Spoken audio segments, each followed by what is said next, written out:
मंडळी, सत्ता म्हणजे खुर्ची नव्हे, सत्ता म्हणजे जनतेचा विश्वास, कार्यकर्त्यांचा सन्मान आणि निर्णय घेण्याची मोकळीक. पण जर हे तिन्ही नसेल तर ती सत्ता आहे की सत्तेचा मुखवटा. महाराष्ट्रात 2 वर्षापूर्वी एक ऐतिहासिक राजकीय भूकंप झाला. बंडखोरी, सत्ता उलथापालथ आणि मुख्यमंत्री पदाच्या खुर्चीवर बसलेला एक बंडखोर आमदाराचा नेता म्हणून उदय झाला एकनाथ शिंदे. त्यांच्यासोबत 40 आमदार होते. मनात बाळासाहेबांची शिवसेना होती आणि पाठीवर भाजप नावाची महाशक्ती होती. वाटलं होतं की आता शिंदे गट शिवसेनेला नवा इतिहास देईल. पण आज चित्र पूर्ण उलट आहे. लोकसभेच्या निवडणुकीत एकही जागा जिंकता आली नाही. कार्यकर्ते नाराज, आमदार अस्वस्थ आणि भाजपच्या हातात सत्तेची चावी. मुख्यमंत्री ही ओळख अजून त्यांच्या नावाजवळ आहे, पण जनतेच्या नजरेत त्या खुर्चीचं महत्त्व आता संपत चाललेलं आहे. आज आपण पाहणार आहोत शिंदे गटाचा विस्कळीत होणारा डोलारा कसा तयार झाला. भाजपनं त्यांना सत्तेत सामील करूनही हातात प्याद का ठेवलं आणि 2025च्या विधानसभा निवडणुकीआधीच त्यांच्या अस्तित्वावरचं प्रश्नचिन्ह कसं निर्माण झालंय. कारण शून्य जागा ही केवळ आकड्यांची गोष्ट नाही, ती जनतेच्या नकाराची ठळक मोहर आहे आणि ती मोहरच आहे शिंदे गटाचा आत्मचिंतनाचा पहिला अध्याय. चला तर मग सुरू करूया भाजपच्या सावलीत हरवलेली शिवसेना, शिंदे गटाच्या अस्तित्वावरचा प्रश्न. या सर्व गोष्टी सविस्तर पाहणार आहोत या व्हिडिओमध्ये. नमस्कार मित्रांनो, मी श्याम आणि तुम्ही पाहताय स्टार क्रीडा म्हणजेच थेट विडा. सत्तेचं सोनं हाती आलं. मुख्यमंत्रीपद गवसल्यावर वाटलं होतं की आता शिंदे गट पुन्हा शिवसेनेचा नवा इतिहास घडेल. पण मित्रांनो, महाराष्ट्राच्या राजकारणात फक्त खुर्ची मिळाल्याने सत्ता चालत नाही, तर सत्ता चालवायला लागतो सन्मान, निर्णय घेण्याची मोकळीक आणि लोकांमधली विश्वासार्हता. आणि ह्या तिन्ही गोष्टी आज शिंदे गटाकडून निसटताना दिसत आहेत. एकनाथ शिंदेंनी बंड केलं, 40 आमदार घेऊन निघाले, ठाकरे गटाची सत्ता उलथवली, भाजपसोबत सरकार केलं, मुख्यमंत्री बनले. हे इतिहासातलं मोठं वळण होतं. पण 2 वर्षातच त्यांच्या गटात नाराजीचा सूर वाढतोय आणि तोही उगाच नाही. कारण लोकसभा निवडणुकीत त्यांच्या गटाने एकही जागा जिंकली नाही आणि भाजपकडून त्यांना वाटलेला मानसन्मानही मिळाला नाही. विधानसभेसाठी त्यांनी 250 जागा मागितल्या, पण भाजप म्हणतो एवढ्या जागा देणार नाही. मग कार्यकर्ते विचार करतायत की आम्ही एवढं करून सत्ता आणली, बाळासाहेबांची शिवसेना सोडली, ठाकरे गटाची दुश्मनी घेतली आणि आता आमच्यावरच अन्याय आहे. आता कोल्हापूर, नाशिक, पुणे, ठाणे अशा भागांत देखील शिंदे गटाचे आमदार, स्थानिक कार्यकर्ते म्हणतायत की आमचं मतदारसंघात काम अडकतंय, निधी अडकतोय आणि भाजपचे नेते आमच्यावरच कुरघोडी करतायत. काही ठिकाणी शिंदे गटाच्या बैठकीतच आमदारांनी संताप व्यक्त केलाय. हे काही लपून नाही राहिलं. लोकसभेच्या वेळी जागा वाटपातही त्यांना फक्त लाचारीच मिळाली आणि त्याचा परिणाम म्हणजे जनतेने त्यांना झिडकारलं. शून्य जागा हा आकडा त्यांच्या आत्मविश्वासावर मोठा घाव घालणारा ठरला.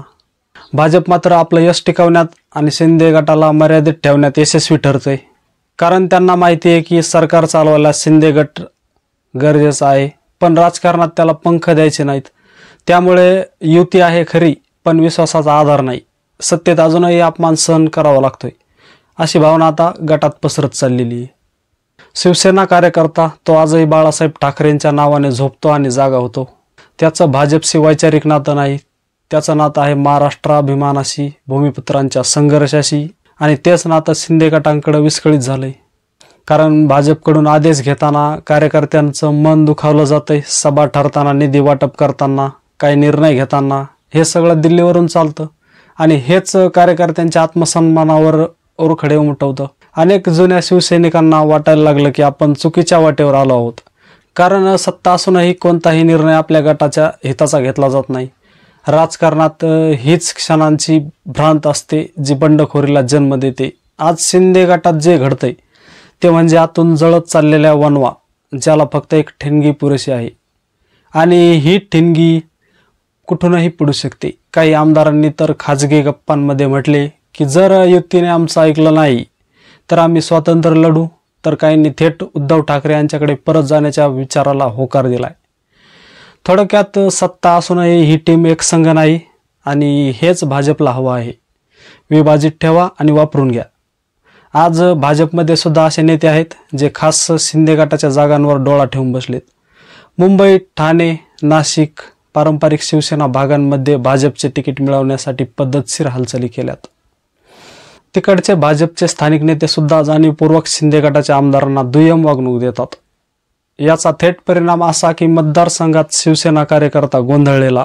एकीकडे सत्ता आहे, पण लोकांकडून येणारे प्रश्नाचे उत्तर त्यांच्याकडे नाहीत.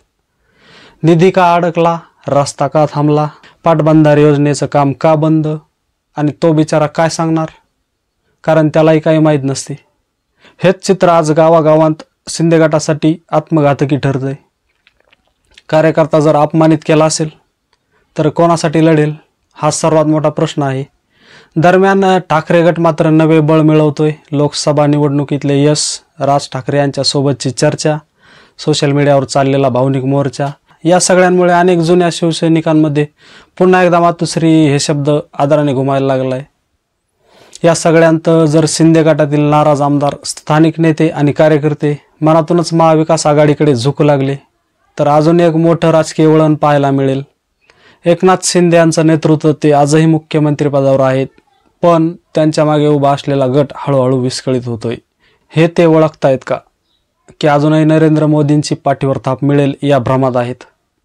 भाजपचं धोरण अगदी स्पष्ट आहे. ते शिंदे गटाला पूर्णपणे समर्पित मानत नाहीत आणि नाही त्यांना त्यांचं राजकीय पुनरुज्जीवन घडू द्यायचंय. भाजपला एका हातात सत्तेची चावी हवी तर दुसऱ्या हातात मूक साथ, आणि ती साथ जर बंडखोराची असेल तर तिच्या मतावरच सत्ता टिकू शकते, पण मान देणं गरजेचं नाही. हे धोरण शिंदे गटासाठी अत्यंत आत्मघातकी आहे. कारण जेव्हा पक्षातील आमदार, खासदार, स्थानिक नेते, कार्यकर्ते सगळ्यांचं एकच म्हणणं असतं की भाजप आमचं ऐकत नाही, तेव्हा त्यातून बंडाचा नवा अंक सुरू होतो. एकनाथ शिंदे यांनी जे केलंय ते थेट ठाकरे गटाला फोडून झालं, पण आज त्यांच्या गटात सुरू होणाऱ्या बंडखोरीचा रोख कुठे असेल?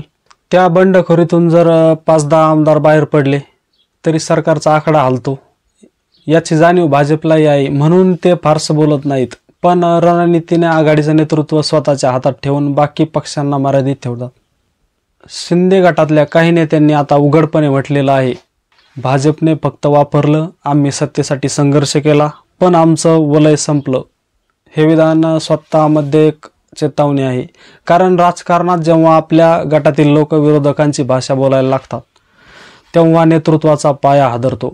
एकनाथ शिंदे यांच्या समोर आज 2 वाटा आहेत.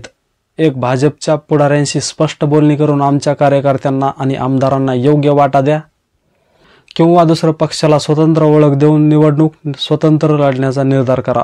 पण जर हे दोन्ही नाही झालं तर गटातला असंतोष फुटून नवा फुटीचा प्रसंग ओढू शकतो, आणि त्यात शिंदे गटाचा मोठा हिस्सा पुन्हा मातोश्रीकडे वळण्याची शक्यता नाकारता येत नाही.